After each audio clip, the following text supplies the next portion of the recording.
Hello guys, live market ಅನಾಲಿಸಿಸ್ಗೆ ನಿಮ್ಗೆಲ್ರಿಗೂ ಸ್ವಾಗತ. Nifty ನೋಡ್ತಾ ಇದ್ದೀರಾ, ಹಾಗೇನ್ ಒಂದು ಆಲ್ ಟೈಮ್ ಹೈ ಮಾಡಿದೆ, ಮತ್ತೆ ಡೈಲಿ ಆಲ್ ಟೈಮ್ ಹೈ ಮಾಡ್ತಾನೆ ಇದೆ. ಸೊ ಇವತ್ತು ಇಲ್ಲಿ ಓಪನ್ ಆಗಿ ನನಗೆ ಈ ಲೆವೆಲ್ ನ ಬ್ರೇಕ್ಔಟ್ ಮಾಡಿ ಇಲ್ಲಿ ನನಗೆ ಒಂದು ರೆಸಿಸ್ಟೆನ್ಸ್ ತಗೊಂತಾ ಇದೆ ಅಲ್ವಾ. ಸೊ ನಾನು ಯಾವ ತರ ಪ್ಲಾನ್ ಮಾಡ್ತೀನಿ ಅಂದ್ರೆ, ನನಗೆ ಇಲ್ಲಿ ಬ್ರೇಕ್ಔಟ್ ಮಾಡಿ ಒಂದು ರಿಟ್ರೇಸ್ಮೆಂಟ್ ತಗೊಂಡು ಮೇಲೆ ಹೋಗೋಕೆ ಸ್ಟಾರ್ಟ್ ಮಾಡಿದೆ. ನಾನು ಆಪ್ಷನ್ ಸೆಲ್ ಮಾಡ್ತೀನಿ, ಓಕೆನಾ, out of the money options. So ನಾನು ಯಾವುದೇ ರೀತಿ ಬೈ ಮಾಡಲ್ಲ ಇವತ್ತು ಮೇಲ್ಗಡೆ. ಓಕೆ, ಸೊ ಇಲ್ಲಿಂದ ಮೇಲೆ ಎಲ್ಲೇ ಹೋದ್ರು ನಾನು ಆಪ್ಷನ್ ಸೆಲ್ ಮಾಡ್ತೀನಿ. ಬೈ ಚಾನ್ಸ್ ಏನಾದ್ರು ನನಗೆ ಇಲ್ಲಿಂದ ಕೆಳಗಡೆ ಬಂದು ಈ ಲೆವೆಲ್ ನ ಬ್ರೇಕ್ಔಟ್ ಮಾಡ್ತು ಅಂತ ಇಟ್ಕೊಳ್ಳಿ, ನನ್ನ ಗ್ರೀನ್ ಝೋನ್ ನ ಬ್ರೇಕ್ಔಟ್ ಮಾಡಿ ಒಂದು ರಿಟ್ರೇಸ್ಮೆಂಟ್ ತಗೊಂಡು ಕೆಳಗಡೆ ಬರೋಕೆ ಸ್ಟಾರ್ಟ್ ಮಾಡಿದೆ, ನಾನು ಪುಟ್ ಬೈ ಮಾಡ್ತೀನಿ. 24,120 ನನ್ನ ಫಸ್ಟ್ ಟಾರ್ಗೆಟ್ ಆಗಿರುತ್ತೆ. ಹಾಗೆ ಸೆಕೆಂಡ್ ಟಾರ್ಗೆಟ್ ಬಂದು 24,660 ಆಗಿರುತ್ತೆ. ಓಕೆನಾ. ಹಾಗೆ ಬೈ ಚಾನ್ಸ್ ಏನಾದ್ರು ಇಲ್ಲೇ ಒಂಥರ ಸೈಡ್ ವೈಸ್ ಮಾಡಿ ಮೇಲೆ ಹೋಗೋಕೆ ಸ್ಟಾರ್ಟ್ ಮಾಡಿದ್ರೆ ಅಗೇನ್ ನಾನು ಮತ್ತೆ ಆಪ್ಷನ್ ಬೈ ಮಾಡಲ್ಲ, ಆಪ್ಷನ್ ಸೆಲ್ ಮಾಡ್ತೀನಿ ಅಪ್ ಟು ಇಲ್ಲಿವರೆಗೂ ಟಾರ್ಗೆಟ್ ಇಟ್ಟು. ಓಕೆ, ಯಾಕೆಂದ್ರೆ ಇವತ್ತು ಬುಧವಾರ ಆಗಿರೋದ್ರಿಂದ ನನಗೆ ಪ್ರೀಮಿಯಂ ಡಿಕೆ ಇರುತ್ತೆ. ಸೊ ಆ ಒಂದು ರೀಸನ್ಗೆ ಹಾಗೆ ನಾನು ಇದ್ರೊಳಗಡೆ ಎಲ್ಲೇ ಟ್ರೇಡ್ ಮಾಡ್ತಿದ್ರು ಅಥವಾ ಮೇಲೆ ಹೋದ್ರು ನಾನು ಕಂಪ್ಲೀಟ್ ಆಗಿ ಇವತ್ತು ಆಪ್ಷನ್ ಸೆಲ್ ಕಡೆನೇ ಹೋಗ್ತೀನಿ. ಆಪ್ಷನ್ ಬೈ ನಾನು ಯಾವುದೇ ಕಾರಣಕ್ಕೂ ಕಾಲ್ ಸೈಡ್ ಮಾಡಲ್ಲ ಇವತ್ತು. ಓಕೆನಾ. ಸೊ ಇದೊಂದು ನನ್ನ ನಿಫ್ಟಿಯಲ್ಲಿನ ಟ್ರೇಡ್ ಪ್ಲಾನ್ ಆಗಿರುತ್ತೆ. ನನಗೆ ಇವತ್ತು ಟ್ರೇಡ್ ಮಾಡೋಕೆ ಅಷ್ಟೊಂದು ಇಂಟ್ರೆಸ್ಟ್ ಇಲ್ಲ, ಯಾಕೆಂದ್ರೆ ಮಾರ್ಕೆಟ್ ಆಲ್ ಟೈಮ್ ಹೈ ಇದೆ. ನಂಗೆ ಕಂಪ್ಲೀಟ್ ಇವತ್ತು ಸೈಡ್ ವೈಸ್ ಆಗುವಂತ ಒಂದು ಚಾನ್ಸಸ್ ಇದೆ. ಆಪ್ಷನ್ ಸೆಲ್ ಮಾಡಿದ್ರೆ ನನಗೆ ಅಷ್ಟೊಂದು ಏನು ಪ್ರಾಫಿಟ್ ಆಗಲ್ಲ, ಯಾಕೆಂದ್ರೆ ನಾವು ಅಷ್ಟೊಂದು ದೊಡ್ಡ ಫಂಡ್ ನ ನಾವು ಮ್ಯಾನೇಜ್ ಮಾಡಲ್ಲ. ಸೊ ಆ ಒಂದು ರೀಸನ್ ಇಂದ ಇದನ್ನೇನಾದ್ರೂ ಬ್ರೇಕ್ಔಟ್ ಮಾಡಿದ್ರೆ ನಾನು ಆಗ್ಲೇ ಹೇಳಿದಾಗೆ ಒಂದು ಒಳ್ಳೆ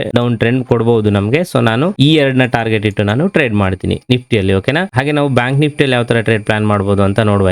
ಇವಾಗ ನಾವು ಬ್ಯಾಂಕ್ ನಿಫ್ಟಿ ಚಾರ್ಟ್ ಅಲ್ಲಿ ಇದೀವಿ. ಇಲ್ಲಿ ಯಾವ ತರ ಒಂದು ಟ್ರೇಡ್ ಪ್ಲಾನ್ ಮಾಡಬಹುದು ಅಂತ ನೋಡೋದಾದ್ರೆ, ಈ ಲೆವೆಲ್ ನನಗೆ ತುಂಬಾ ಇಂಪಾರ್ಟೆಂಟ್ ಆಗುತ್ತೆ. ನೋಡಿ, ಇಲ್ಲಿ ನನಗೆ ಇದನ್ನ ರೆಸಿಸ್ಟೆನ್ಸ್ ಆಗಿ ತಗೊಂತಾ ಇದೆ. ಇದನ್ನೇನಾದ್ರೂ ಬ್ರೇಕ್ಔಟ್ ಮಾಡಿ ನನಗೆ ಒಂದು ರಿಟ್ರೇಸ್ಮೆಂಟ್ ತಗೊಂಡು ಮೇಲೆ ಹೋಗುವಂತ ಸೈನ್ ಕೊಟ್ರೆ ನನ್ನ ಈ ರೆಡ್ ಝೋನ್ ವರೆಗೂ ಟಾರ್ಗೆಟ್ ಇಡ್ತೀನಿ. ಹಾಗೆ ಇಲ್ಲಿ ಬಂದ ಮೇಲೆ ನಾನು ಇದು ಯಾವ ತರ ರಿಯಾಕ್ಟ್ ಮಾಡುತ್ತೆ ನೋಡ್ತೀನಿ. ಕೆಳಗಡೆ ಬರುವಂತ ಸೈನ್ ಏನಾದ್ರೂ ಕೊಡ್ತು ಅಂತಂದ್ರೆ ಸ್ವಲ್ಪ ಹೊತ್ತು ಇಲ್ಲಿ ಹೋಲ್ಡ್ ಮಾಡಿ ಅಪ್ ಟು ಈ ಲೆವೆಲ್ ವರೆಗೂ ಟಾರ್ಗೆಟ್ ಇಡ್ತೀನಿ. ಅದೇ ತರ ಇದನ್ನು ಬ್ರೇಕ್ಔಟ್ ಮಾಡಿದ್ರೆ ಈ ಲೆವೆಲ್ ವರೆಗೂ ಟಾರ್ಗೆಟ್. ಪ್ರತಿಯೊಂದು ಲೆವೆಲ್ ಅಲ್ಲೂ ನಾನು ಒಂದು ರಿಟ್ರೇಸ್ಮೆಂಟ್ ಗೆ ವೇಟ್ ಮಾಡ್ತೀನಿ. ಓಕೆನಾ. ಸೊ ನನಗೆ ಫೈನಲಿ ಈ ಗ್ರೀನ್ ಝೋನ್ ಹತ್ರ ಬಂದ ಮೇಲೆ ನನಗೆ, ಓಕೆನಾ, ಇಲ್ಲಿಂದ ಕೆಳಗಡೆ ಸೀದಾ ಬಂತು, ಒಂದೊಂದು ಲೆವೆಲ್ ಏನು ಸಪೋರ್ಟ್ ಅಂಡ್ ರೆಸಿಸ್ಟೆನ್ಸ್ ತಗೊಂಡು ಕೆಳಗಡೆ ಬಂತು ಅಂತ ಅಂದ್ರೆ ಗ್ರೀನ್ ಝೋನ್ ಹತ್ರ ಬಂದ್ರೆ ನಾನು ಇಲ್ಲಿ ಯಾವ ತರ ರಿಯಾಕ್ಟ್ ಮಾಡುತ್ತೆ ನೋಡಬೇಕು. ಸೊ ನನಗೆ ಏನಾದ್ರು ಇಲ್ಲೊಂದು ಸ್ವಲ್ಪ ಹೊತ್ತು ಹೋಲ್ಡ್ ಮಾಡಿ ಮೇಲೆ ಹೋಗುವಂತ ಸೈನ್ ಕೊಟ್ರೆ ಅಗೇನ್ ಅಪ್ ಟು ಈ ಲೆವೆಲ್ ವರೆಗೂ ಟಾರ್ಗೆಟ್ ಇಟ್ಟು ಟ್ರೇಡ್ ಮಾಡ್ತೀನಿ. ಸೊ ನಮಗೆ ಪ್ರತಿಯೊಂದು ಲೆವೆಲ್ ಅಲ್ಲೂ ನಮ್ಮ SR ಲೆವೆಲ್ ಯಾವ ತರ ರಿಯಾಕ್ಟ್ ಮಾಡುತ್ತೆ ಅನ್ನೋದೇ ತುಂಬಾ ಇಂಪಾರ್ಟೆಂಟ್ ಆಗಿರುತ್ತೆ. ಓಕೆನಾ. ಹಾಗೆ ನಾವು ಡೌನ್ ಸೈಡ್ ನನಗೆ ಅಪ್ ಟು ಎಲ್ಲಿವರೆಗೂ ಬರಬಹುದು ಅಂತ ನೋಡೋದಾದ್ರೆ, ಡೌನ್ ಸೈಡ್ ಗೆ ನನಗೆ ಅಪ್ ಟು ಫಸ್ಟ್ ಟಾರ್ಗೆಟ್ ಬಂದು ಅಂದ್ರೆ ನನ್ನ ಈ ಗ್ರೀನ್ ಝೋನ್ ನ ಬ್ರೇಕ್ಔಟ್ ಮಾಡಿದ್ಮೇಲೆ 52,245. ಹಾಗೆ ಸೆಕೆಂಡ್ ಟಾರ್ಗೆಟ್ ಬಂದು 52,007 rupees.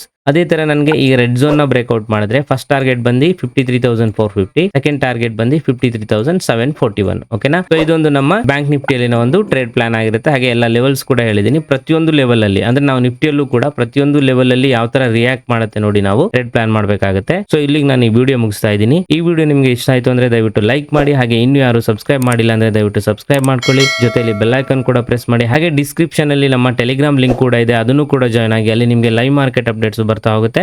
Thank you very much guys.